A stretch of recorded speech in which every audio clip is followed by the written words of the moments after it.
야담상회를 찾아주신 선비님들 감사드려옵니다. 야담상회, 오늘의 이야기 시작합니다. 옛날 옛적, 과거 시험을 보기 위해 한양길에 오른 한 선비가 있었습니다. 이 선비의 이름은 허청으로 그는 이번에 치러질 과거 시험을 응시하기 위해 3년을 꼬박 공부에 매진했던 자였습니다. 비록 허청이 아직까지 과거 시험을 통과하지 못해 관직 없는 선비였으나 그 심지가 곱고 불의를 보면 참지 못하는 심성을 지닌 올바른 사람이었지요. 게다가 옳은 일에 끼어드는 오지랖 또한 넓은 편이어서 그는 주변에서 벌어지는 마뜩찮은 일들을 그냥 넘기는 법이 없었습니다. 이번 시험길은 그 각오가 남다르니 발걸음이 더욱 무겁구나. 내 이번만큼은 반드시 정신을 일도하여 과거의 통을 받고 말리라. 이에 허청의 집안 형편이 그리 넉넉한 것은 아니었기에 그는 이번 시험에서 낙방하게 되면 자신에게는 더 이상 과거를 응시할 수 있는 기회가 주어지지 않을 것이란 사실을 아주 잘 알고 있었습니다. 그리하여 허청은 남다른 각오를 다지고 고향을 떠나온 참이었습니다. 과거 시험이 치러지는 한양을 향해 자신의 시골 고을에서부터 기나긴 여정길에 오른 허청은 딴 생각을 품을 겨를도 없이 바쁜 걸음을 놀려 부지런히 한양을 향한 길을 재촉하고 있었지요. 몇 날 며칠을 그렇게 걸어 여독이 온몸에 가득 쌓여있던 어느 날 어둑어둑해진 숲길을 힘겹게 걸어가고 있던 허청이 잔뜩 조바심을 내며 중얼거렸습니다. 어허, 이거야말로 큰일이로세. 내 분명 꼼꼼하게 셈을하여 여정길에 소요될 시간을 계산해 보았거늘 이거 아무리 보아도 중간에 길을 잘못 든 모양인 게야. 이미 해가 넘어가 버린 터라 제대로 된 방향으로 틀 수도 없을 노릇이고. 해가 떨어지기 시작한 주변은 한적하여 민가의 그림자도 보이지 않았고 해는 그 속도를 높여 산자락에서 자취를 감추기 위해 열심이었으니 허청은 애간장이 타들어가고 있었습니다. 과거 시험 응시를 위해 한양으로 길을 재촉하는 선비들은 제 걸음의 속도와 당도할 거리에 대한 대략적인 셈을 해두는 것이 기본이었습니다. 인근 민가의 주막이 나올 만한 간격을 미리 계산하여 걸어야 했으니까요. 주막이나 숙박에 대한 시설이 풍족하게 갖추어진 시절이 아니었기에 이를 꼼꼼하게 계산해두지 않고 무턱대고 걷다가는 바로 이 허청과 같이 노지에서 야숙을 해야 하는 상황이 비일비재했기 때문이었습니다. 선비된 자로 기나긴 밤 노숙을 하는 것 또한 그리 달가운 일은 아니었지만 설사 노숙을 한다 하더라도 더 큰 문제와 마주할 수밖에 없었어요. 그것은 바로 어둠을 틈타 활동을 개시하는 조선의 호랑이가 기승을 부리고 있던 시절이기 때문이었습니다. 깊은 산중에서 무턱대고 야숙을 하다가는 바로 이 호랑이의 한 끼 식사거리가 되기 십상이었지요. 해가 저 어둠이 드리워진 산길은 호랑이가 활동을 시작하여 내려오는 영역과 걸쳐진 경우가 많았습니다. 건장한 성인 남성이라도 이 호랑이의 앞발에 채여 물려가면 꼼짝없이 죽은 목숨이었습니다. 이 일을 어찌한드아. 사정이 이리 되니 허청은 애가 달아 발을 동동 구르지 않을 수 없었습니다. 바로 그때 갑자기 허청의 등 뒤에서 바스락거리는 발소리가 들려오는 것이었어요. 목덜미에 털이 쭈뼛 서는 기분이 든 허청이 재빨리 몸을 돌려서며 외쳤지요. 뉘시여! 허청의 외침이 산속 나무들을 타고 메아리처럼 퍼져나가자 큼지막한 바위 틈 뒤에서 일렁이는 그림자 하나가 보이는 것이 아니겠어요? 이보! 거기 뉘시냐 묻지를 않았소이까? 사람이면 썩 나와 모습을 보이시오! 그가 잔뜩 긴장한 채 눈을 부라리며 그림자를 자세히 뜯어보니 그것은 요사스러운 존재나 호랑이가 아니었습니다. 이윽고 그림자가 밝은 쪽으로 나와 허청 쪽으로 다가섰고 허청의 눈에 들어오는 것은 새파랗게 질린 얼굴을 하고 있는 여인이었지요. 아유, 깜짝이야. 선비님 목소리에 제 쪽이 더 깜짝 놀래버렸습니다요. 저야말로 숲길에서 웬 수상한 그림자 하나가 일렁거리길래 틀림없이 산적이다 싶어 몸을 숨기고 있었구먼요. 여인이 허청을 바라보며 핀잔하듯 떨리는 목소리로 중얼거렸습니다. 허청은 놀란 가슴을 쓸어내리며 여인에게 다가섰답니다. 어이구, 이거 놀라게 했다면 내 참으로 미안하게 되었소이다. 본디 나는 과거 시험을 위해 한양으로 향하고 있는 허청이라 하는 선비라오. 해가 저무는 통에 하루 기거할 곳을 찾지 못해 급한 마음에 안절부절하다 보니 그만 경거망동을 하고 말았구려. 허청이 머쓱해하며 말하자 여인이 반색하며 대답했습니다. 어머 그러신가요? 이거 때마침 아주 잘 되었습니다. 여기서 조금만 더 걸어 들어가면 백단골이라고 조그마한 고을이 하나 나옵니다요. 제가 그 백단골에 딱 하나 있는 주막을 꾸려가고 있는 사람이지 않겠습니까요? 저 역시도 건너고을에 볼 일이 있어 그것을 마무리하고 돌아오는 길이온데 날이 저물어 전전긍긍하던 차였으니 서로 길동무나하며 가면 알맞겠습니다요. 아니 그것이 정말이시오? 그렇다면 내 기쁜 마음으로 길동무를 해드릴 테니 부디 저희 길잡이를 좀 해주시구려. 어휴, 여부가 있겠습니까요, 선비님? 저는 삼내라 부르시면 씁니다. 그러하면 염치불구하고 선비님 신세를 좀 지도록 합지요. 여인의 말을 들은 허청은 기쁜 마음으로 그녀를 맞이했고 자신의 이름을 삼내라 밝힌 여인 역시 어두운 숲길을 홀로 걸어야 하던 차에 만난 든든한 남정네를 일행으로 두게 되어 안심하는 기색이었습니다. 두 사람은 이런저런 이야기를 나누며 어느새 땅거미를 넘어선 컴컴한 어둠이 내려앉은 숲길을 헤쳐 걸어갔지요. 이윽고 백단골에 당도하자 허청은 삼내의 안내를 받으며 한 주막에 들어서게 되었습니다. 선비님 덕분으로 어두운 숲길을 낭패 없이 잘 헤쳐나오게 되었습니다. 내 감사의 마음을 덧붙여서 오늘치 선비님 숙식대는 받지 아니었으니 마음 놓고 여독이나 푹 풀고 가시도록 하세요. 주모 덕분에 나 역시 노숙의 신세를 면하게 되었거늘 참으로 감사한 말씀이오. 그러하면 내 염치불구하고 주모의 호의를 기쁘게 받아들이겠소이다. 허청은 삼내의 배포에 활짝 웃으며 호의의 고개를 끄덕이곤 감사를 표하였습니다. 주막까지 함께 걸어오며 나눈 이야기와 그녀의 마음 씀씀이로 보건대 삼내는 심성이 악한 사람 같지는 않아 보였습니다. 허청이 잠시 평상에 앉아 숨을 고르고 있자니 삼내가 익숙한 솜씨로 저녁상을 만들어 들고 나왔고 허청의 앞에 놓으며 말했습니다. 식전이신지는 모르겠으나 산길을 헤매었으니 분명 배가 허기지셨을 것 같아 챙겨보았구먼요. 뜨끈하게 한 그릇 잡수셔요, 선비님. 이거 번번이 감사합니다, 주모. 허청은 마침 배가 고팠던 차에 잘 되었다는 듯 그녀가 내민 상을 받아들고 숟가락을 들었습니다.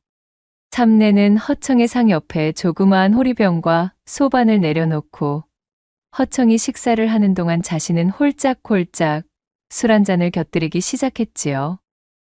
두 사람은 길을 걸어오는 동안 채 못다한 이야기를 마저 나누며 더욱 친밀해졌습니다. 삼내가 건네는 술을 받아들어 얼큰하게 잔을 돌리니 허청은 점점 더 그녀의 호탕한 성미가 마음에 들기 시작했지요. 주모, 내 주모의 성미를 보건대 필시 이곳에서 돈방석에 앉을 귀인이시오. 사람 응대가 이리 사근하니 이곳에 머물지 않을 손님이 없겠다 이 말이오. 얼씨구 칭찬에 몸둘 바를 몰라 낯이 다 간지럽소만. 모든 객손이 다 선비님과 같이 저를 후하게 평해주는 것은 아닙니다. 세상살이가 제 뜻대로 흘러가면야 더없이 좋겠다만 그게 어디 그렇게 된답니까? 안타깝게도 저는 이 마을 여편네들에게 아주 오지게도 찍혀 주막이 박살나기 직전입니다요. 뭐라?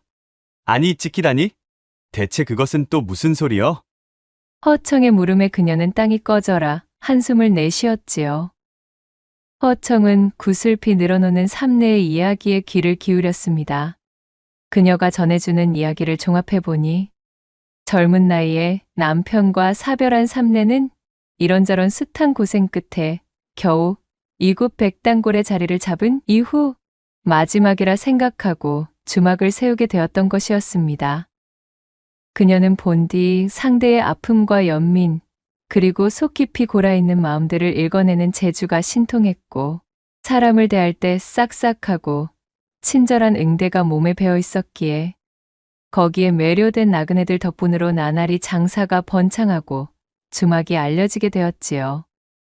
그리하여 마을의 사내들에게 주모와 이야기를 나누다 보면 10년 묵은 채증이 확 내려간다던가, 허심탄회 속마음을 내비치면 마치 명예와도 같이 답답한 부분을 어루만져 주더라 등등. 점점 이 주막의 주모인 삼내에 대한 입소문이 번지고 말았던 것입니다. 안 그래도 가장의 무게와 녹록지 않은 삶의 무게에 지칠 대로 지쳐있던 사내들이 하나둘 삼내를 찾아와서는 탁배기와 국밥을 팔아주며 그것을 핑계로 그녀와의 대화에 마음의 위안을 얻고자 하였고, 친절과 사근사근함, 그리고 삼내의 특출난 능력이 더해져 그녀에 대한 소문은 날개가 돋은 듯 더욱 퍼져나갔습니다. 그녀의 제법 반반하였던 용모도 한몫 거들었기에 저작거리 파다하게 내려앉아 있던 소문은 그 기세를 불려 눈덩이처럼 곁가지가 자라게 되었어요. 삼내를 보기 위해 많은 사내들이 찾아오는 통의 주막은 늘 국세통이었습니다. 허나 문제는 개중 태반이 이미 혼인을 한 사내들이었다는 점이었지요. 홀몸이라는 것을 드러내며 가볍게 굴지 않았고, 특별히 남들에게 오해를 살 만한 행동을 하지 않았음에도 정신없이 일에 치여 하루하루를 보내던 삼내가 어느덧 주막이 자리 잡아 한숨을 돌리고 정신을 차렸을 때는 이미 어디서 굴러먹었는지도 모를 주막의 주모한테 제 서방의 마음을 빼앗겨 분통이 터져 있던 마을 여인네들에게 공공의 적이 되어 있더란 것이었습니다. 그러한 이야기를 나누는 사이 밤이 무르익어 깊어졌고, 재미없는 사연이지요? 이거 공연히 우리 객손 마음에 시커멓게 파문이나 일으키고 말았구만요. 허참, 무슨 그런 말씀을. 아무튼 이거 듣다 보니 나도 모르게 이야기 속으로 빠져들고 말았구려.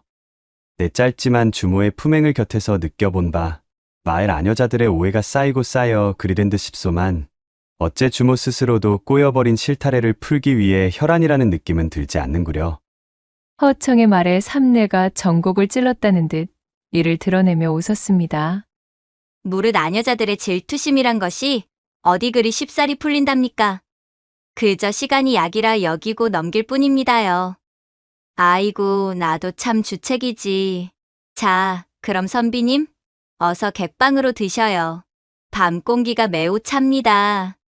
긴 이야기를 마친 삼내는 겸연쩍은 듯 웃음을 머금고는 허청을 객방에 안내해 주었습니다. 자, 선비님요. 그럼 푹 쉬시오. 내 오늘 선비님과 즐겁게 이야기한 맛이 아주 달디달아. 혼자 된 지 오래된 몸이 얼큰하게 달아올라 버렸지만 두 눈 질끈 감고 얌전히 놓아드리는 것이니 허튼 생각이 나시면 그땐 내 방으로 건너오시구랴. 문고리도 내 열어두겠수. 원참 주모도 농이 지나치오. 탁배기가 얼큰하게 된 모양이니 주모도 얼른 들어가 쉬도록 하시오. 허청은 삼내의 사람 좋은 웃음을 배웅하며 그녀가 마련해준 객방에 들어섰습니다. 여독으로 지친 피곤한 몸이 비로소 따뜻하고 포근한 방을 만나니 허청은 자신도 모르게 꿀같은 단잠에 빠져들었답니다. 그렇게 허청이 주막의 안락한 지붕을 만나 휴식을 취하고 있던 바로 그 시각, 백단골 부녀자들이 하나둘 마을의 회나무 아래로 모여들기 시작했습니다. 그렇게 모인 인파는 어느덧 30명이 넘는 규모였지요. 백단골 전체 가구 수가 50여 가구였으니 이는 작은 산촌마을에 거주하는 여인들이 거의 대부분 모인 셈이었습니다.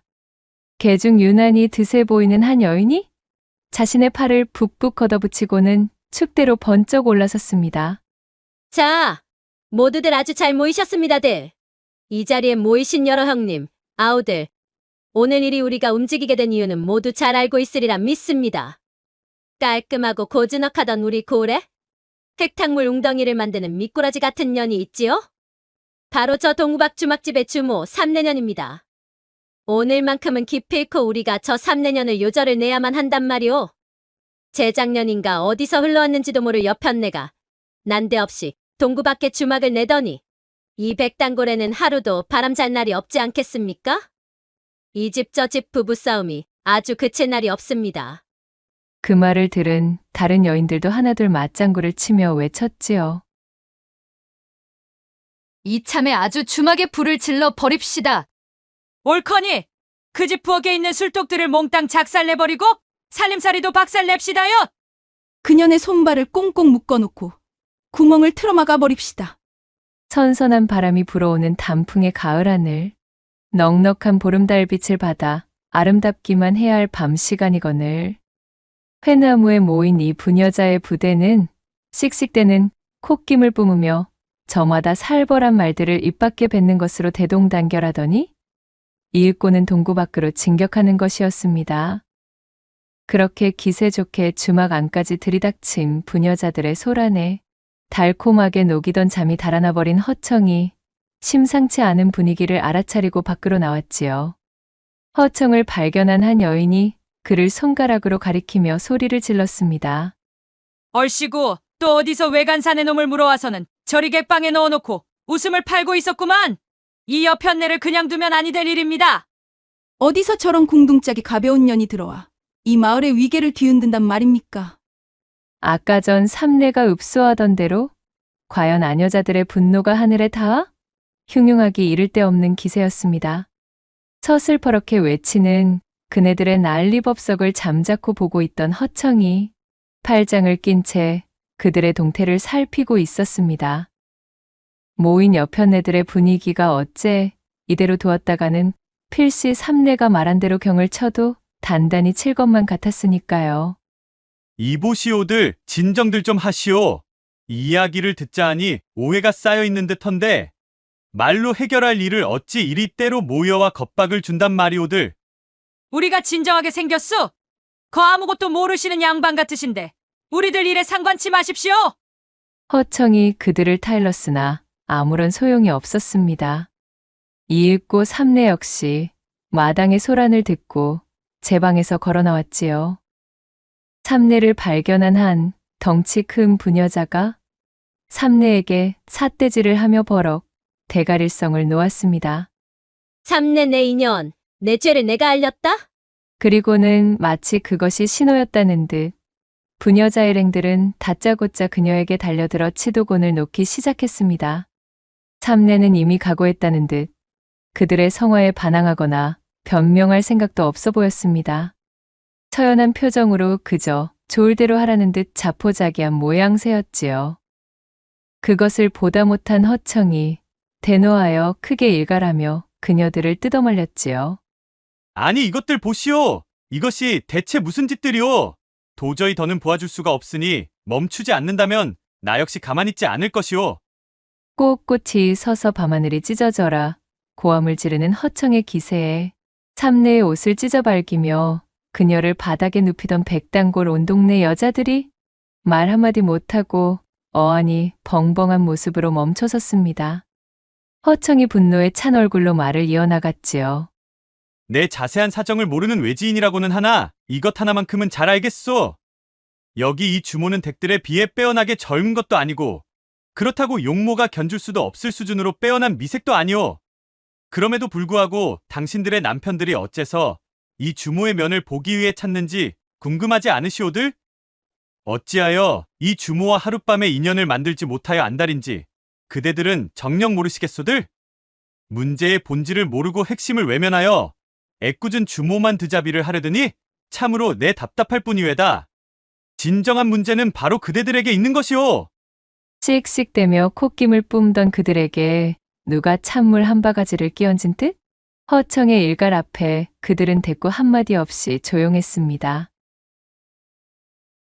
그것은 마치 전곡이라도 찌른 듯한 형국이었습니다.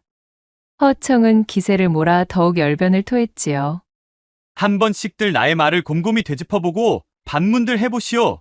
번잡스러운 아이들 잠들기만을 학수고대 기다려 그제야 겨우 한 번 더듬더듬 안 사람 곁으로 가면 어떻소? 피곤하다고 발길질이 날아오고 그것도 아니면 벌써 잠이 들어 입을 벌리고는 코까지 드르렁드르렁 골고 있지는 않았소? 그러다 겨우 어떻게 거사까지 끌고 올라치면 이놈의 여편네가 비몽사몽간에 마치 고목토막처럼 꿈쩍도 하지 않고는 하품이나 하다가 일이 끝나버리니 이 꼴을 보고도 정이 붙을 사내가 어디 있겠느냔 말이오. 아니, 선비님, 그것이 어디 우리만의 잘못이라는 말씀이시오? 허청의 말에 한 여인이 그간 쌓인 울분을 내뱉듯 억울함을 토로했지요. 허청은 이해한다는 듯 조용히 고개를 끄덕이며 말을 이었습니다. 물론 아주 잘 알고 있소이다. 새벽같이 일어나 밥 챙기랴, 칭얼거리는 자식들 챙기랴, 거기다 농사일까지 돕느라 저녁상만 물리면 몸이 천근만근 가라앉을 테지요. 눈꺼풀에 납을 올린 듯 무거워 비몽사몽이 되는 것 또한 100번 1000번 이해하는 바이오. 허나 그럴수록 사내의 마음을 꽉 틀어지는 자만이 안방 살림을 휘어잡는 것 아니겠소이까? 지아비와 운우를 나눌 때 가지를 벌린 썩은 고목이 아닌 진정한 예인이 되는 법을 깨우쳐 본다면 과연 그때도 지금과 같은 고단한 생활이 계속되겠소?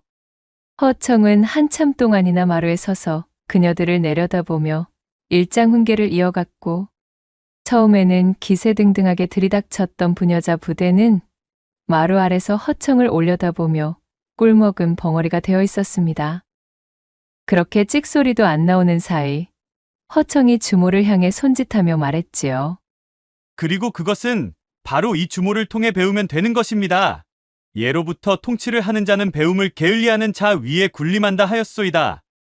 이렇게까지 이야기를 하였음에도 그저 질투심과 개간에 눈이 멀어 한 세월 남이나 헐뜯다가 끝내고 싶으면 그리들 하시오. 허나 내 말을 이해한 사람들은 아마도 내일부터 다른 행보로 이 주모를 찾아오겠지요. 그러니 오늘은 이만 모두 썩 물러들 가시오. 허청이 버럭 일갈하며 꾸짖자 아낙네들은 저마다의 얼굴을 흘끔거리며 눈치를 보다 쭈뼛쭈뼛 하나둘 제 집으로 돌아가 버렸고, 입을 떡 벌리고 허청의 행동거지를 지켜보고 있던 삼내가 반색하며 다가왔지요. 아니 선비님요. 대체 그러한 웅변솜씨는 어디다 숨겨두고 있었답디까? 참으로 저 흉흉하기 짝이 없던 여편네들이 혀를 말아감추고 꿀을 먹은 벙어리가 되다니. 내 평생 이러한 광경은 또 처음입니다 그려. 어허, 과찬이 지나치시오. 그저 주모의 인덕에 이끌려 주제넘게 도운 것이니 기분이나 상하지 않았으면 좋겠소이다. 허청이 제 머리를 긁적이며 대답하자 주모가 너덜거리던 제 옷가지를 정리하며 응수했지요. 기분이 상하다니요? 오히려 혼자인 저를 업수히 여기지 않고 이리도 저희 사정을 돌보아 주시니 오히려 기분이 들떠 다른 생각까지 들지 않겠습니까? 그리도 사내의 마음을 휘어잡는 예인에 대하여 빠삭하시니 어디 인연의 기회도 한 번쯤 시험해보는 것도 좋겠지요. 그렇게 말한 삼내가 셀쭉 웃으며 허청의 옷깃에 자신의 손을 가져다 대었고, 그것을 본 허청이 짐짓 턱기침을 하며 점잔을 빼자 삼내는 그의 손을 이끌고 제일 아랫목이 따뜻한 방으로 그를 인도하는 것이었지요. 그렇게 두 사람은 한바탕 부녀 부대가 휩쓸고 간 뒤 조용해진 주막 안을 시끌벅적하게 데우며 세 차례가 넘는 걸출한 시간을 가지게 되었고, 허청은 그야말로 주모의 기회가 그저 말뿐임이 아니었음을 뼈저리게 느끼는 때를 보내게 되었습니다. 이튿날 점심 나절, 삼내와 거나하게 회포를 풀었던 허청이 한양길 여정에 필요한 준비를 하러 장터에 나가 있던 사이, 어제 아녀자들 틈에 섞여 찾아들었던 오간의 부인이 주막에 찾아왔습니다. 그것이 그러니까 형님 안에 계시오? 네 이것 좀 들어보시라 가져왔소이다. 엉거주춤한 자세로 부추떡을 한 대접 들고 와 삼내에게 내민 오간의 부인이 그 일속말로 삼내에게 무언가를 부탁하기 시작했지요.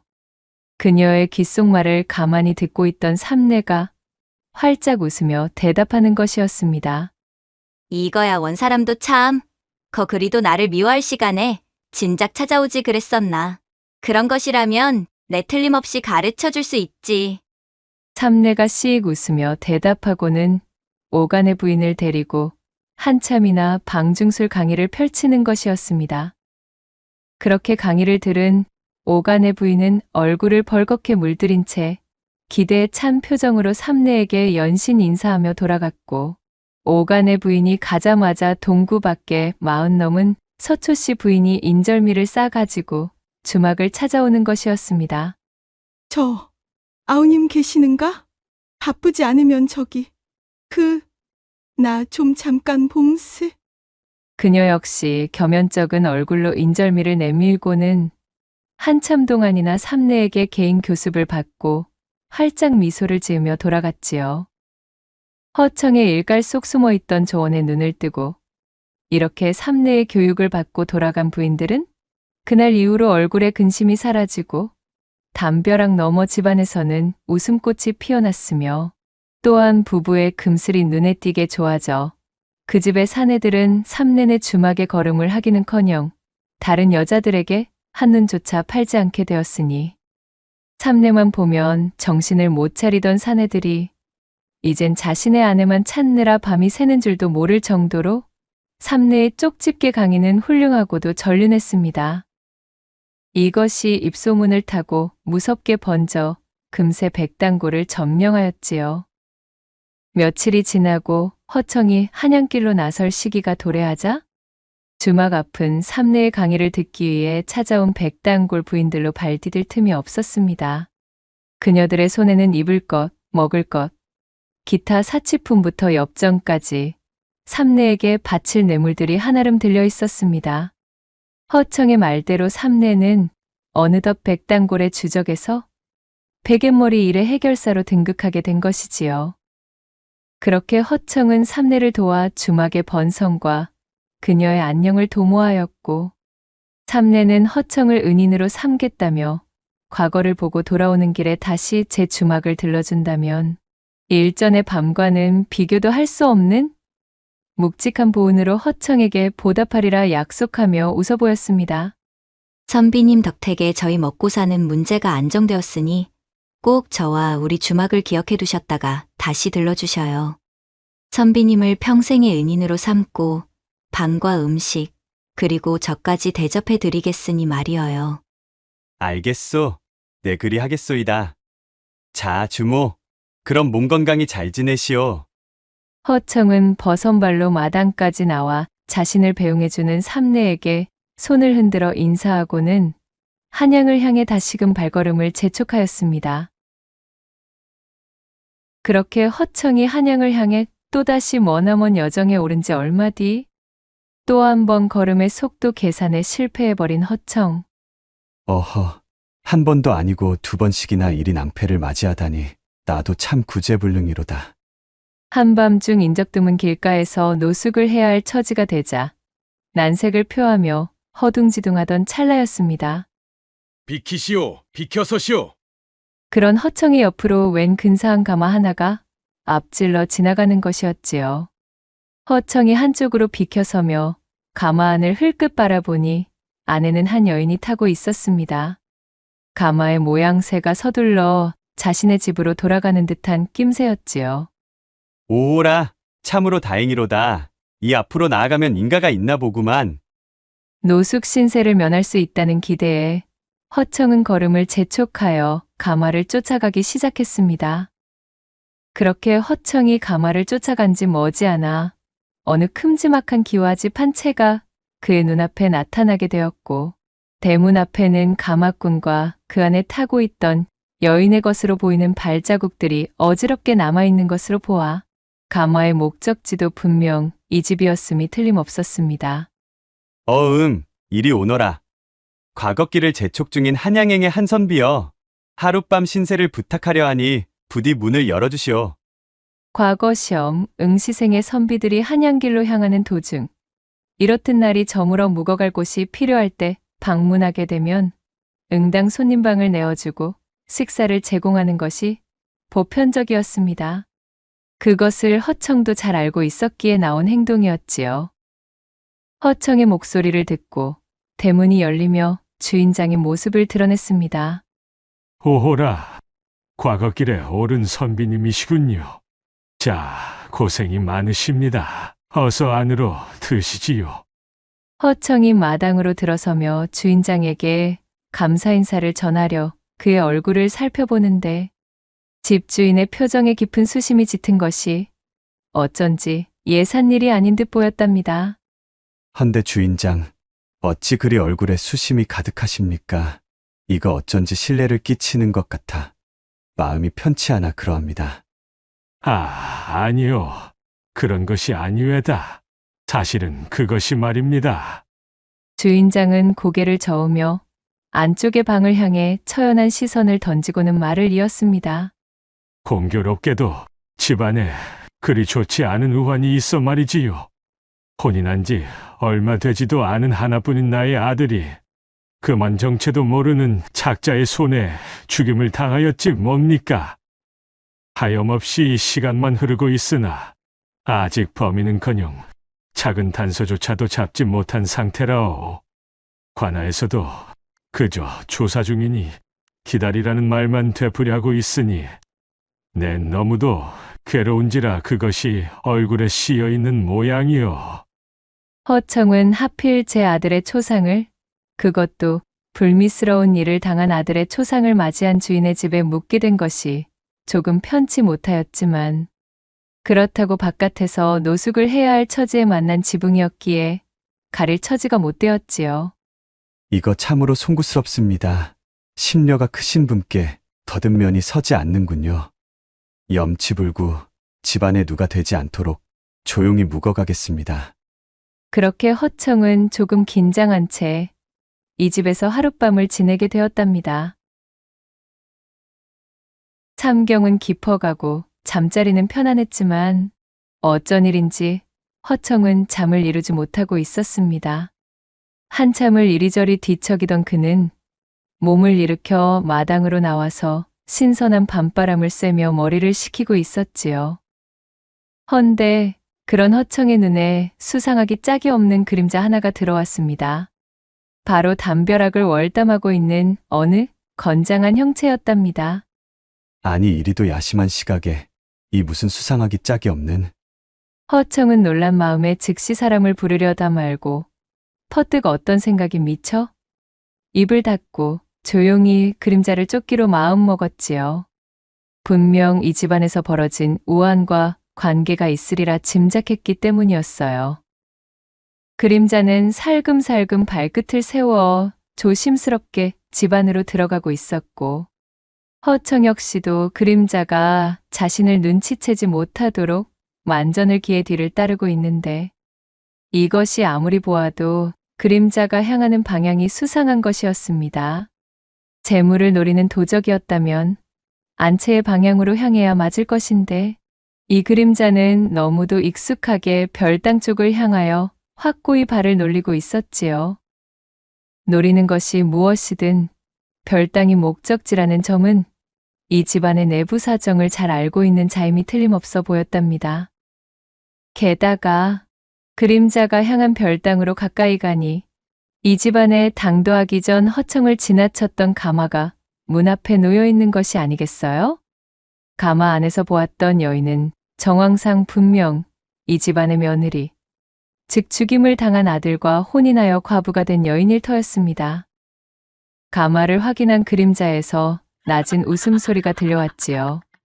그리고는 이곳이 제 목적지가 맞다는 듯 별당 안으로 훌쩍 들어가는 것이었어요. 어찌 이리 해괴한 혹여나 과부의 신세가 된 안악을 보쌈해 가려는 작자인가. 대강의 사태를 파악했다고 여긴 허청이 이번에야말로 사람을 부르려는데 아니 웬거려? 별당체 안에서 시시덕대며 웃음을 나누는 소리가 들려오지 않았겠어요. 이를 의아히 여긴 허청이 문 밖에 귀를 바짝 대고 안쪽의 소리를 염탐하자 월담한 그림자는 몹쓸 짓을 벌이려 침입한 자가 아닌 처음부터 이 과부 여인과 정을 통하기 위해 들어온 면식의 사내였습니다. 두 남녀는 서로에게 흠뻑 취해 농밀하기 그지없는 사랑을 나누며 밤을 적시기 시작했습니다. 그 광경을 지켜보는 허청은 참으로 입맛이 쓰게 느껴지는 것이었어요. 참으로 풍비박산의 집안이로구나. 이 무슨 해괴한 추태란 말인가. 제 남편을 일반적인 죽음으로 보낸 것도 아닌 마당에 추모는커녕 외간 사내를 불러들여 이러한 말종의 일을 벌이고 있다니, 내 과거에 통과하여 벼슬을 얻게 된다면 반드시 이 집안에 들러 이 과부 며느리의 난잡한 행실을 단죄하고 말리라. 허청이 혀를 차고는 몸을 돌려 제 방으로 돌아가려던 바로 그때 방 안에서 잔뜩 흥에 취해 있던 사내의 목소리가 들려왔습니다. 내 드디어 당신과 일이 한 이불 속으로 들어와 정을 통하고 있으니 참으로 감개무량하오. 일이 이다지도 쉽게 흐를 줄 알았다면 좀 더 일찍 이 집안의 아들놈을 해치울 걸 그랬지 무어요. 그대의 부탁대로 그대의 남편을 처리했으나 관에서도 전혀 우리에 대한 단서를 잡지 못하고 있지를 않수이까? 이 말을 들은 허청의 눈에 분노가 가득 실렸습니다. 천인공로할 일을 사주한 며느리와 그것을 실행한 정부가 한 통속으로 움직인 범죄였던 것이었지요. 내 어찌 이 파렴치한 것들의 실태를 목격하고도 그냥 넘길 수가 있겠는가. 허나 지금의 내 신부는 그저 과거 시험을 목전에 둔 선비 나부랭이일 뿐.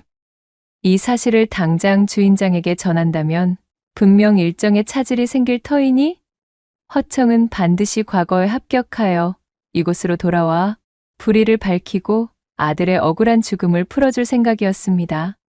그런 마음을 먹고 이를 갈며 조용히 방으로 돌아온 허청은 불편한 마음으로 쿵쾅거리는 염통을 부여지고 겨우 잠이 들었지요.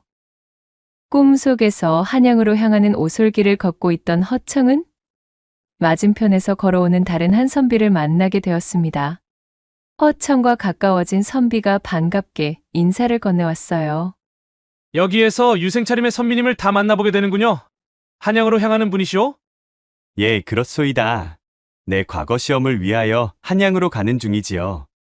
허청의 대답에 선비가 고개를 갸웃거리며 반문했습니다. 과거 시험이라 하셨소이까? 헌데 어찌하여 지금 한양을 향하고 계신단 말씀이시오? 어제까지가 마지막 과거 시험이었거늘. 뭐시라고요? 그것이 무슨 소리십니까? 어제가 마지막이었다니.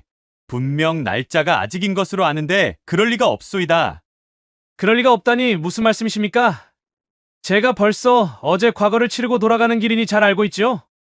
선비의 말에 허청은 다리에 힘이 풀려 주저앉을 뻔하였습니다. 이번 과거를 위해 준비해온 시간이 장장 3년이었거늘 날짜를 잘못 알아 응시조차 해보지 못하다니요. 그것은 너무도 가혹한 일이었지요. 아니, 절대로 그럴 리가 없소이다. 아직 열흘이나 남은 시험이 어찌 어제가 마지막이라는 것이오? 선비는 딱하다는 듯 혀를 차며 대답했어요. 이거 선비님께서 날짜를 잘못 외고 계시었구려. 여기 이것을 보십시오. 그 말을 한 뒤 선비는 제 품속에서 종이를 한 장 펼쳐 보이는 것이었습니다. 허청이 종이를 받아들어 보니 그것은 정말 과거 시험의 출제지와 그에 대한 답안을 빼곡히 적은 종이었지요. 이럴 수가. 허청은 결국 그 자리에 털썩 주저앉고 말았고 허탈한 마음을 감추지 못한 채 선비에게 받아든 과거 시험지만을 뚫어져라 내려다보았습니다. 그런데 이것이 어찌된 일인지 시험지에 적힌 글자 하나하나가 너무도 뚜렷하고 선명하게 허청의 머릿속으로 들어오는 것이었지요. 허청은 홀린 듯 종이 속의 내용을 읽고 또 읽어내려갔습니다. 본의 아니게 한참 동안이나 그것을 암기하고 있던 허청이 퍼뜩 고개를 들고는 선비를 향해 물었지요. 아니 헌데 이 출제문과 답안을 선비님께서는 어찌 시험장에 제출하지 아니하고 이리 들고 나오셨단 말이십니까? 이것이 진짜 출제문이었다면 이 답안은 누가 보아도 급제감의 훌륭한 답안이오만. 그의 물음을 들은 선비는 씩 미소를 지어 보이더니 허청의 어깨를 툭툭 두드리며 말했습니다. 이보시오, 선비님이시오. 네, 그럼 그대만 굳게 믿겠소이다. 그 말을 끝으로 허청의 눈이 번쩍 뜨이며 꿈에서 깨어났습니다. 온몸이 식은땀 투성이인 상태로 문을 여니 어느새 아침이 밝아 있었습니다. 이것은 필시 평범한 꿈이 아니다. 신묘하고도 기약이 짝이 없는 간밤의 꿈에 허청은 주인장이 권하는 아침상도 마다한 채 황급히 채비를 하고는 집안을 나섰습니다.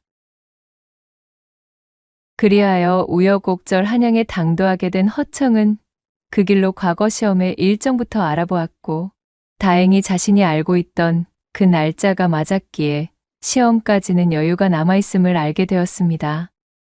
안도한 허청은 과거 시험 당일까지 지낼 주막방을 하나 잡은 뒤 꿈속에서 보았던 단문의 내용을 종이에 적어내려갔지요.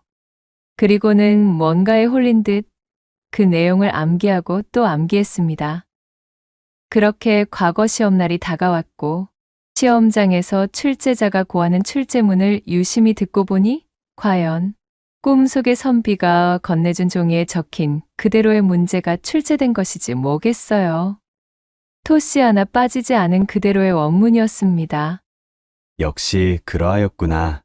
허청은 눈을 감고도 쓸 수 있을 만큼 문제의 답안을 외고 있었기에 손쉽게 답안을 적어 내려갈 수 있었고 그렇게 수월히 과거에 합격하여 장원급제를 차지하게 되었습니다. 암행어 사직을 맡게 된 허청은 그 즉시 얼마 전 자신이 묵었던 집안의 파렴치한 며느리와 내연남에 대한 사실을 고하였고 그렇게 허청의 출도지로 낙점받게 되었습니다. 암행어사 출도야를 외치며 들이닥친 허청과 관졸들은 그 집의 과부 며느리와 내연남을 잡아들여 자백을 받아내었지요. 두 사람은 며느리가 이 집안으로 혼인을 오기 전부터 이미 내연하여 사통하고 있던 사이였으며 집안의 재산을 노릴 요량으로 작당하여 신랑을 해치고는 근처의 연못에 주검을 유기한 것이었습니다. 모든 사건의 전말을 밝혀낸 허청이 과부 며느리와 그의 정부를 지엄한 국법으로 심판하여 관아에 하옥시킨 후 주인장에게 그간에 얽혀있던 사실을 알려주며 그를 위로하자 주인장은 크게 감격하였습니다. 그는 허청에게 자신의 수건과도 같은 일을 해주었다며 제 아들의 묵은한을 풀어주어 너무도 감사하다는 말과 함께 아들의 위패를 모셔둔 방으로 허청을 데리고 갔지요. 그곳에서 위패 위에 붙어있는 아들의 초상화를 본 허청은 깜짝 놀라고 말았답니다. 그는 바로 꿈속에서 허청과 마주쳐 그에게 과거 시험의 출제문을 전해준 바로 그 선비였던 것입니다. 그제서야 허청은 모든 것을 깨닫게 되었습니다. 역시 그러하였구나. 나의 짐작이 틀림이 없었어. 억울하게 죽은 바로 그 선비가 자신의 원수를 갚아줄 인재로 나를 선택해준 것이로구나. 나의 꿈속에 친히 등장하여 나의 수건이던 과거 합격을 도모한 게로군. 허청은 당신의 아들인 선비 덕분으로 자신 역시 과거에 합격할 수 있었음을 주인장에게 전해주며 그렇게 그를 위로하였습니다. 그리하여 허청은 부임과 동시에 맡은 사건을 속전속결로 해결한 공적을 치하받아 이후로도 조정의 신뢰를 쌓고 훌륭한 관리로 발돋움하였습니다. 훗날 그는 민생을 굽어 살피는 어진 관직자로 이름을 드높였으며 때때로 자신이 도와준 주막집에 들러 탁주를 곁들이고는 주모와 밤늦도록 묵은 회포를 풀며 주모에게서 민초들의 어려움을 속속들이 전달받고 그것을 돌보아 이후로도 임금의 신뢰를 받으며 승승장구할 수 있었다는 후문이 전해지고 있사옵니다. 구독과 좋아요, 댓글로 야담상회를 응원해 주셔요. 늘 잊지 않고 야담상회를 찾아주시는 선비님들 시청해 주셔서 참으로 감사하옵니다.